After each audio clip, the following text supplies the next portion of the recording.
जीवन में कभी कोई दुख आए, कोई कष्ट आए, तो दुनिया वालों से मत कहना।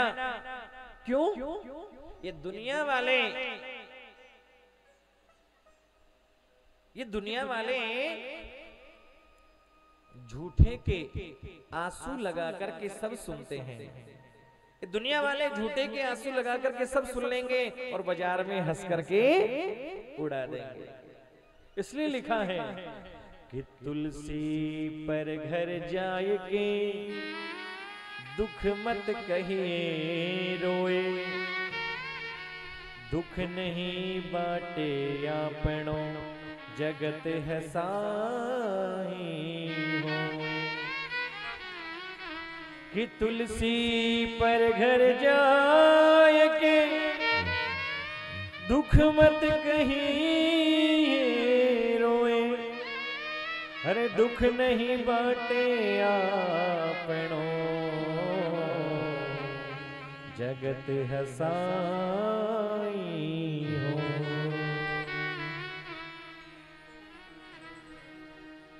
दुनिया वालों के सामने अपना दुख मत कहो, क्योंकि ये झूठ मूठ के आंसू लगा करके सुनते हैं, बाजार में हंस करके उड़ा देते हैं। संत के मन में बड़ा दुख हुआ। आज मैं प्रभु से प्रार्थना करूंगा। सब छोड़कर के आ गए नदी के किनारे पर, भगवान से प्रार्थना करने लगे। एक पत्थर पर सर पटकने लगे। बोले यदि आज प्रभु ने मुझ पर कृपा नहीं की तो पत्थर पे सर पटक पटक करके मर जाऊंगा। एक संत आए हैं। संत ने देखा, हे ब्राह्मण देवता, क्यों दुखी हो, क्यों रोते हो, क्या कष्ट है, आप कौन हो? आत्मदेव जी ने सब बताया है। महाराज, मेरे घर में सब कृपा है, लेकिन एक कमी है कि घर में कोई पुत्र नहीं है, कोई संतान नहीं है। आप ऐसी कृपा कीजिए मेरे घर में भी संतान हो जाए, मुझे भी संतान का सुख मिले।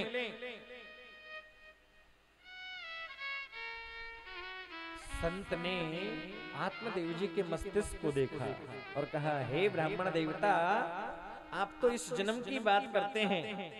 अरे इस जन्म में नहीं, आपके भाग्य में 7 जन्मों तक संतान का सुख नहीं है, नहीं है, नहीं है। सप्त जन्मावधि पुत्रो नैव च नैव च। आपके भाग्य में 7 जन्मों तक संतान का सुख नहीं है। आप जाइए, आप अपने घर जाइए।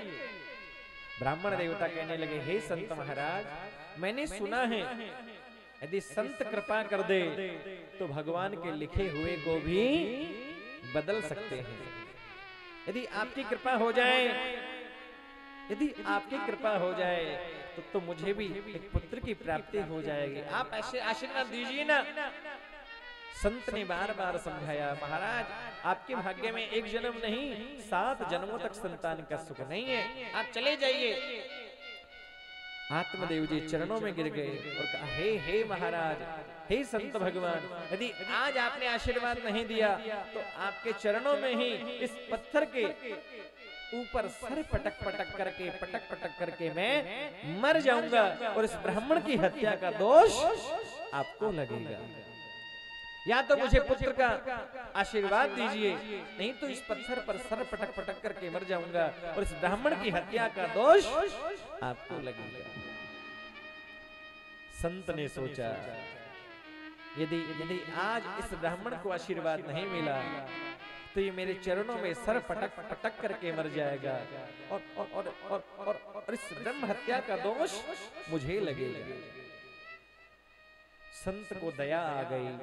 झोली से एक फल निकाला, है और फल निकाल करके कहा, हे ब्राह्मण देवता, खड़े हो जाओ। आत्मदेव खड़े हुए हैं। फल लेकर के आत्मदेव जी को दिया और कहा, हे ब्राह्मण देवता, ये फल लेकर के जाना, अपनी स्त्री को, अपनी धर्म पत्नी को देना। तुम्हारी धर्म पत्नी श्रद्धा से इस फल को ग्रहण करेगी और 9 महीने तक भगवान का ध्यान करेगी, पूजन करेगी, मेरा आशीर्वाद है तुम्हारे घर में पुत्र ही नहीं सुपुत्र जन्म लेकर के आएगा, मेरा आशीर्वाद है। देखो, पुत्र होना बड़ी बात नहीं है, सुपुत्र होना बड़ी बात है। क्योंकि लिखा है कि जननी जने तो भक्त जन या दाता या शूर, जननी जने तो भक्त जन या दाता या शूर, जननी जने तो भक्त जन या दाता या शूर, जननी जने तो भक्त जन या दाता या शूर। इससे अच्छी बाज भली काहे गवायो नूर, इससे अच्छी बाज भली काहे गवायो नूर, ओ इससे अच्छी बाज भली काहे गवायो नूर, इससे अच्छी बाज भली काहे गवायो नूर। पुत्र होना बड़ी बात नहीं है, सुपुत्र होना बड़ी बात है। संतान कैसी हो? बोले या तो भगवान की भक्त हो, या दाता हो, या शूरवीर हो। ब्राह्मण देवता ने फल लिया, बड़े प्रसन्न होकर के घर पर आए हैं, आकर के अपनी धर्म पत्नी को आवाज लगाई है, बड़े प्रसन्न हैं। देवी, अरे देवी अब होगी, हमारे घर में भी किलकारियां गूंजेगी। धुंधली निकल करके आई, क्या हो गया?